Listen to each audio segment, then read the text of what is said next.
جنگ بھی کر رہے ہیں، سوکھی روٹی کھا رہے ہیں، جنگ بھی کر رہے ہیں۔ رسول اللہ نے حکم دیا اپنا اپنا کھانا نکالو، کھانا تناول فرما لو۔ کھانا نکالا صحابہ کرام نے، تمام صحابہ کرام کے پاس صرف سوکھی روٹی تھی، سوکھی روٹی تھی۔ جیسے کھانا شروع کرنے لگے تھے کہ صحابہ کرام نے دیکھا ایک شہد کی مکھی آتی ہے اور وہ شہد کی مکھی رسول اللہ کے کانوں کے پاس بھن بھن کرنے لگتی ہے، بھن بھنانے لگتی ہے۔ اتنا دیکھنا تھا کہ صحابہ کرام عرض کرنے لگے یا رسول اللہ ہم دیکھ رہے ہیں کہ آپ کے کانوں کے پاس ایک مکھی بھن بھنا رہی ہے، ایک شہد کی مکھی ہے جو بھن بھنا رہی ہے۔ اس کو دیکھ کر ایسا لگ رہا ہے کہ وہ آپ سے کچھ کہہ رہی ہے، آپ سے کچھ گفتگو فرما رہی ہے۔ اتنا سننا تھا کہ رسول اللہ نے ارشاد فرمایا کہ اے میرے صحابہ سنو سنو، تم کو صحیح لگ رہا ہے وہ شہد کی مکھی مجھ سے باتیں کر رہی ہے، مجھ سے گفتگو کر رہی ہے۔ اتنا سننا تھا، صحابہ کرام عرض کرنے لگے یا رسول اللہ ہمیں بھی تو بتاؤ، ہمیں بھی تو بتا دیجئے کہ آخر وہ شہد کی مکھی آپ سے کیا گفتگو کر رہی ہے۔ رسول اللہ ارشاد فرماتے ہیں اے میرے صحابہ سنو، اگر تم یہی جاننا چاہتے ہو کہ وہ شہد کی مکھی مجھ سے کیا کہہ رہی ہے تو سنو، وہ مکھی جب میرے پاس آئی تو اس مکھی نے دیکھا کہ میرے صحابہ، اس نے دیکھا کہ رسول اللہ کے صحابہ کرام سوکھی روٹی کھا رہے ہیں، پاس میں کھانے کو کچھ نہیں ہے۔ اتنا دیکھنا تھا کہ وہ شہد کی مکھی مجھ سے آ کے کہنے لگی یا رسول اللہ اپنے صحابہ میں سے کسی ایک صحابی رسول کو ہمارے چھتے کے پاس بھیج دو، اس لیے بھیج دو تاکہ آپ کے صحابہ یہ سوکھی روٹی نہ کھائیں۔ اتنا سننا تھا کہ رسول اللہ نے حکم دیا کہ اے علی جاؤ اور اس مکھی کے پیچھے جاؤ، اس شہد کی مکھی کے پیچھے جاؤ اور وہاں سے شہد لے کر آؤ تاکہ تم میں سے کوئی سوکھی روٹی نہ کھائے۔ کہتے علی جاتے ہیں اور پھر جب واپس شہد لے کر آتے ہیں تمام صحابہ کرام سے روٹی کھانے لگتے ہیں، شہد سے لگا کر روٹی کھا ہی رہے ہوتے ہیں۔ پھر دوبارہ دیکھتے ہیں، دوبارہ کیا دیکھتے ہیں کہ وہ شہد کی مکھی پھر آتی ہے اور رسول اللہ کے کانوں کے پاس بھن بھن کر رہی تھی، کچھ گفتگو کر رہی تھی، لیکن اس مرتبہ معاملہ الگ تھا۔ صحابہ کرام عرض کرتے ہیں یا رسول اللہ ہم دیکھ رہے ہیں کہ یہ مکھی دوبارہ آپ کے کانوں کے پاس بھن بھنا رہی ہے، لیکن اس مرتبہ اس کا معاملہ کچھ الگ لگ رہا ہے۔ پہلے تو دیکھنے میں یہ لگ رہا تھا کہ یہ آپ سے گفتگو کر رہی ہے، لیکن جب یہ دوبارہ بھن بھنا رہی ہے تو ایسا لگ رہا ہے جیسے کہ آپ اس سے کچھ فرما رہے ہیں۔ اتنا سننا تھا، رسول اللہ ارشاد فرماتے ہیں کہ ہاں میرے صحابہ تم کو صحیح لگ رہا ہے، یہ شہد کی مکھی جب پہلی بار آئی تھی تو اس نے مجھ سے آ کے عرض کی تھی کہ آپ کے صحابہ سوکھی روٹی نہ کھائیں، انہیں شہد لینے کے لیے بھیج دیجیے، لیکن جب یہ دوبارہ آئی ہے تو میں اس سے گفتگو کر رہا ہوں، میں اس سے پوچھ رہا ہوں، میں اس سے یہ پوچھ رہا ہوں کہ اے شہد کی مکھی یہ تو بتا کہ تو شہد کیسے بناتی ہے؟ تو وہ مکھی عرض کرنے لگتی ہے، وہ شہد کی مکھی عرض کرتی ہے یا رسول اللہ ہم پھولوں پر جاتے ہیں اور پھولوں سے رس چوس کر لاتے ہیں، پھر اس سے شہد بنایا کرتے ہیں۔ اتنا سننا تھا کہ رسول اللہ صلی اللہ علیہ وسلم عرض کرتے ہیں کہ اے شہد کی مکھی یہ تو بتا تیرا شہد اتنا میٹھا کیسے ہو جاتا ہے؟ پھول تو کڑوا بھی ہوا کرتا ہے، پھیکا بھی ہوا کرتا ہے، لیکن تیرے شہد میں اتنی مٹھاس کیسے ہو جاتی ہے، اتنا شیریں کیسے ہو جاتا ہے؟ رسول اللہ نے اتنا فرمانا تھا کہ وہ شہد کی مکھی عرض کرنے لگتی ہے یا رسول اللہ جب ہم اپنے چھتے پہ سے رس چوسنے کے لیے پھولوں پر جاتے ہیں اور پھر جب وہاں سے رس کو چوس کر لے کر اپنے چھتے پر آتے ہیں تو پوری رستہ ہم آپ پر درود پاک پڑھتے ہوئے آتے ہیں، آپ پر درود پڑھنے کی برکت ہوئی۔ نعرہ تکبیر، نعرہ رسالت، نعرہ غوثیت، آمد شاعر اہل سنت شاعر اسلام جاوید حسانی بریلوی صاحب قبلہ۔ مکھی کہتی ہے کہ آپ پر درود پاک پڑھنے کی وجہ سے اس شہد میں اتنی مٹھاس پیدا ہو جاتی ہے۔ تو آج اگر ہم درود پاک پڑھیں تو ہماری بھی یہ گنہگاری والی زندگی میں مٹھاس پیدا ہو جائے گی انشاءاللہ۔ اگر آپ لوگ دیکھتے ہیں کہ ہماری زندگی اگر گناہوں میں گزرتے ہوئے دیکھ رہے ہیں تو درود پاک کی کثرت کریں، درود پاک ان گناہوں کو مٹا دے گا اور ہماری زندگیوں میں مٹھاس ہوگا۔ عزیزان محترم درود پاک کی کثرت کریں جی جی۔ اور پھر محفل چل رہی ہے میلاد مصطفیٰ صلی اللہ تعالیٰ علیہ وسلم۔ میں آپ کو بتاتا ہوا چلوں کہ پوری سال میں ایک دن، ایک مہینے کے اندر ایک دن جس کو ربیع الاول کا دن کہا جاتا ہے، یہ وہ دن ہے، ایسا دن ہے کہ چاہے بقرہ عید ہو یا میٹھی عید ہو، عید الفطر ہو، عید الاضحیٰ ہو، شب برات ہو، شب قدر ہو، کوئی بھی خوشی ایمانی خوشی کا دن ہو یا کوئی بھی اسلامی خوشی کی رات ہو، تمام کے تمام اسی ایک عید کے صدقے میں گئے۔ اور حقیقت تو یہی ہے کہ اگر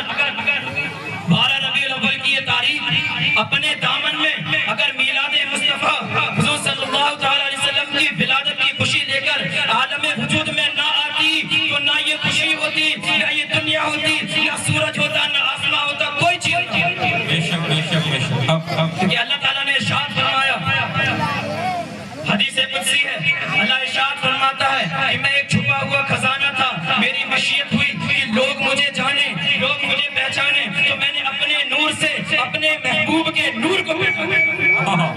اس نور سے ساری کائنات کو گویا کہ یہ آسمان بنا،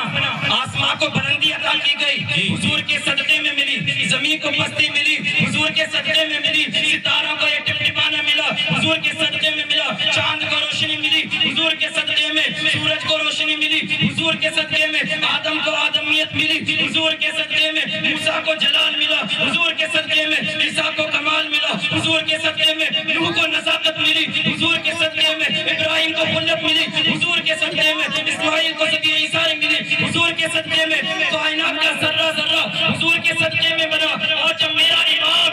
محمد رضا خان اس مقام پر پہنچتے ہیں، ارشاد فرماتے ہیں زمین و زمان تمہارے لیے،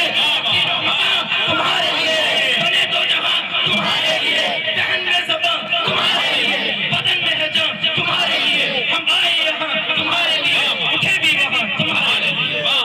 زندہ باد زمین و زمان بولی میرے ساتھ بولی، زمین و زمان مکین و مکان بنے دو جہاں ہم آئے یہاں، دہن میں زبان دہن میں زبان بدن میں ہے جان بدن میں ہے جان، ہم آئے یہاں اٹھے بھی وہاں، اصالت کل اصالت کل امامت کل سیادت کل امارت کل ولایت کل حکومت کل تاکہ یہاں تمہارے لیے میرے آقا کی۔ اور پھر عاشق بھی تو دیکھیں ایسا عاشق جس نے عشق میں فنا ہو کر کیا شاعری کی، اور اعلیٰ حضرت جب ایک شاعری لکھتے ہیں اپنے آقا کی شان میں، سرور کہوں کہ مالک و مولا کہوں تجھے، سرور کہوں کہ مالک و مولا کہوں تجھے، باغ خلیل کا گلے زیبا کہوں تجھے، اور تیرے تو بس عیب تناہی سے ہے بری، تیرے تو بس عیب تناہی سے ہے بری، حیران ہوں میرے شاہ میں کیا کیا کہوں، حیران ہوں میرے شاہ میں کیا کیا کہوں تجھے۔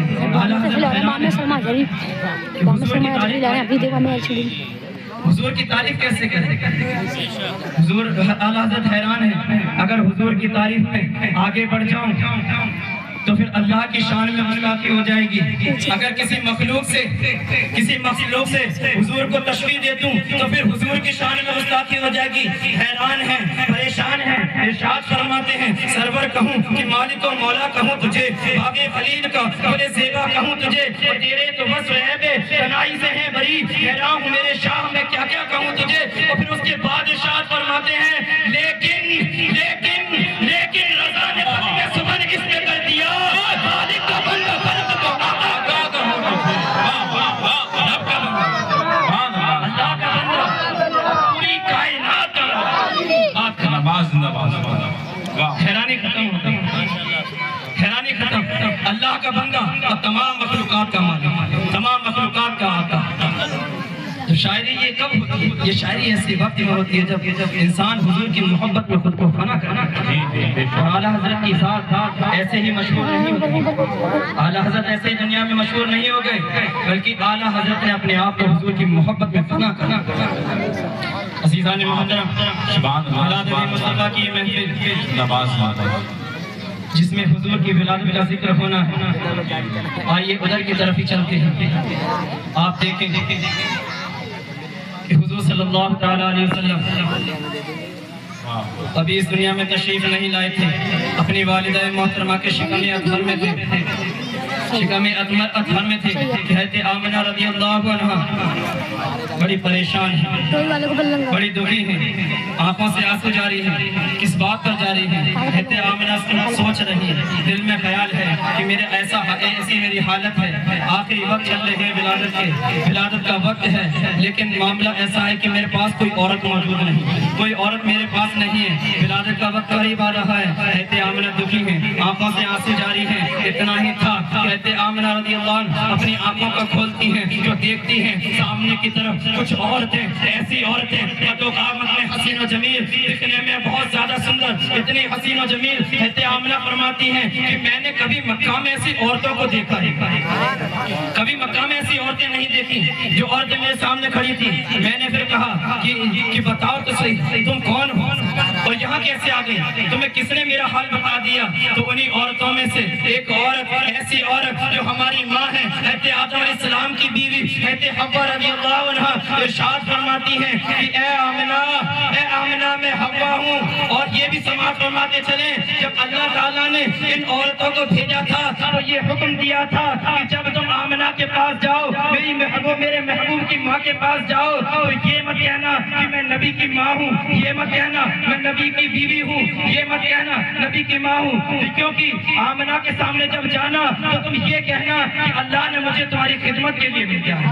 حوا فرماتی ہے میں حضرت حوا ہوں اور یہاں تمہاری خدمت کے لیے بھیجی گئی ہوں. دوسری انہی میں سے اور ارشاد فرماتی ہیں کہ میں آسیہ ہوں, وہی آسیہ جنہوں نے فرعون کے محل میں رہتے ہوئے بھی اللہ کی عبادت نہیں چھوڑی, اللہ کے لیے دنیا کو چھوڑ دیا. اور پھر انہی عورتوں میں سے ایک وہ عورت جن کے متعلق اعلیٰ حضرت فرماتے ہیں تمہاری پاک مریم ونفخت فیہ قادم عجب شان اعظم مگر وہی حضرت مریم عیسیٰ علیہ السلام کی ماں, وہ عیسیٰ علیہ السلام کی ماں جو قرآن بھی تھی, پاک بھی تھی. اللہ تعالیٰ نے جبریل امی کے ذریعے ان کے اندر روح پھونکائی. وہی حضرت مریم ارشاد فرماتی ہے کہ اے آمنہ میں مریم ہوں, اللہ نے مجھے تمہاری خدمت کے لیے بھیجا ہے. اور انہی عورتوں میں سے ایک وہ عورت بھی تھی, ایسی عورت بھی کہ جب اللہ نے حکم دیا کہ تمہارے بیٹے کو قربان کر دیا جائے, حضرت ابراہیم علیہ السلام اپنے بیٹے کو قربان کرنے کے لیے جا رہے ہیں تو راستے میں شیطان آتا ہے, پہلے حضرت ابراہیم علیہ السلام کے پاس جاتا, اس کے بعد آپ کی بیوی حضرت اسماعیل علیہ السلام کی ماں کے پاس جاتا ہے. وہ ماں جب ان کے پاس شیطان جاتا ہے تو جانے کے بعد کہتا ہے کہ یہ بتاؤ ابراہیم تمہارے بیٹے کو کہاں لے کر گئے ہیں, تو وہ ارشاد فرماتی ہیں, حضرت اسماعیل علیہ السلام کی والدہ ارشاد فرماتی ہیں کہ وہ تو دعوت کے لیے لے کر گئے ہیں, دعوت کرانے کے لیے اپنے بیٹے کو لے کر گئے ہیں. اتنا سننا تھا کہ شیطان کہنے لگا کہ تمہیں پتا نہیں ہے کہ وہ کہاں لے کر گئے ہیں, تمہارے شوہر تمہارے بیٹے کو دعوت میں نہیں لے کر گئے ہیں بلکہ اللہ نے حکم دیا ہے کہ اسے میری راہ میں قربان کر دو, اسے میری راہ میں قربان کر دو. اور پھر ان کا حضرت اسماعیل علیہ السلام کی والدہ کا اتنا سننا تھا کہ کہنے لگی کہ لگتا ہے تو شیطان ہے, کیونکہ اگر اللہ کا حکم ہے تو میرا ایک بیٹا کیا 1000 بیٹے ہوئے, 1000 بھی کر وہی اسلام کی بیوی حضرت حاجرہ رضی اللہ عنہا ارشاد فرماتی ہیں کہ اے آمنہ میں حاجرہ ہوں اور اللہ نے مجھے تمہاری خدمت کے لیے بھیجا ہے. اور یہ باقی عورتیں جو تمہیں دکھ رہی جنتی حور ہیں. عزیزان محترم, ابھی ولادت کا وقت قریب ہے اور پھر جب ولادت ہو جاتی ہے اس کے بعد کا معاملہ ایسا ہوتا ہے. حضرت فاطمہ بنت عبداللہ ثقفیہ فرماتی ہیں میں حضور صلی اللہ علیہ وسلم کی ولادت کے بعد جب حضرت آمنہ کے گھر میں آئی تو میں نے دیکھا, فرماتی ہیں خرج منہا نور اضاء له بیت والدار, فرماتی ہیں میں نے دیکھا کہ آمنہ سے ایک نور نکلا اور ایسا نور نکلا, اس نور میں صرف گھر ہی روشن نہیں ہوا بلکہ ہر فضا نور علی نور ہو گئی تھی اور مجھے نور کے علاوہ کچھ نظر ہی نہیں آ رہا. اور پھر آگے ارشاد فرماتی ہیں میں نے آسمان کی طرف دیکھا, انی لانظر الی النجوم, فرماتی ہے میں نے ستاروں کی طرف دیکھا. کیا دیکھتی ہیں؟ ارشاد فرماتی تدنو, ارشاد فرمایا جب میں نے ستاروں کی طرف دیکھا تو ستارے اتنی قریب ہو گئے حتی اقول لتقان علیہ, مجھے یہ کہنا ہی پڑا کہ کہیں یہ ستارے مجھ پر آ کر نہ. یہ شان میرے محبوب ولادت ہوئی تو ستاروں کو بھی بھیج دیا کہ جاؤ دنیا کو روشن کر دو, میرا محبوب آ رہا ہے, دنیا کو روشن کر دو. عزیزان اور بھی ولادت کے بہت سارے معاملات ہوئے. اور پھر اسی روز جب ولادت کا وقت تھا تو اللہ تعالیٰ نے جبریل امین کو حکم دیا کہ اے جبرائیل عرش پر جاؤ, عرش پر جا کر ایک کھمبا نصب کرو, ایک کھمبا نصب کر دو تاکہ وہ پہچان ہو جائے کہ یہ کھمبا میرے محبوب کی ولادت کے موقع پر لگایا گیا تھا. اور پھر ایک مرتبہ حضور صلی اللہ علیہ وسلم جب معراج کے لیے جا رہے ہوتے ہیں, پہلے آسمان پر جاتے ہیں, دوسرے آسمان پر, پھر تیسرے پر, پھر چوتھے پر, پھر پانچویں پر, چھٹے پر, ساتویں پر, پھر اس کے بعد جب عرش پر جاتے ہیں تو وہاں سے گزرتے ہوئے ایک کھمبا دیکھتے ہیں, ایک ستون دیکھتے ہیں, ایک پلر دیکھتے ہیں. تو جبریل امین سے کہتے ہیں اے جبرائیل یہ تو بتاؤ کہ یہ کھمبا خمبہ کیسا لگا ہوا ہے، یہ ملل کیسا نصب ہوا ہے؟ تو حضرت جبریل امی عرض کرتے ہیں یا رسول اللہ یہ کوئی معمولی کھمبا نہیں ہے، بلکہ اللہ نے آپ کی ولادت کے وقت یہ کھمبا عرش پر لگایا تاکہ یہ نشانی بن جائے کہ جب آپ کی ولادت ہوئی یہ کھمبا لگایا گیا، اور پھر ایسا بھی ہوا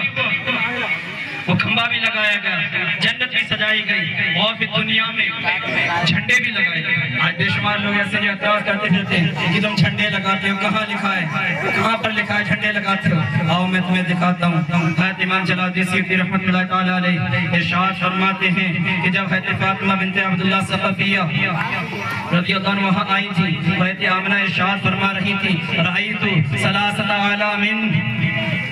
حضرت آمنہ فرما کہ میں نے 3 جھنڈوں کو دیکھا، 3 جھنڈے دیکھے، علماً مسروبات بالمشرق، ایک جھنڈا مشرق میں لگا دیکھا، اور ارشاد فرماتی ہے علماً مضروبات بالمغرب، ایک جھنڈا مغرب میں لگا ہوا دیکھا، علماً مضروبات علی ظہر الکعبہ، اور ایک جھنڈے کو میں نے کعبے کی چھت پر لگا دیکھا۔ میرے حبیب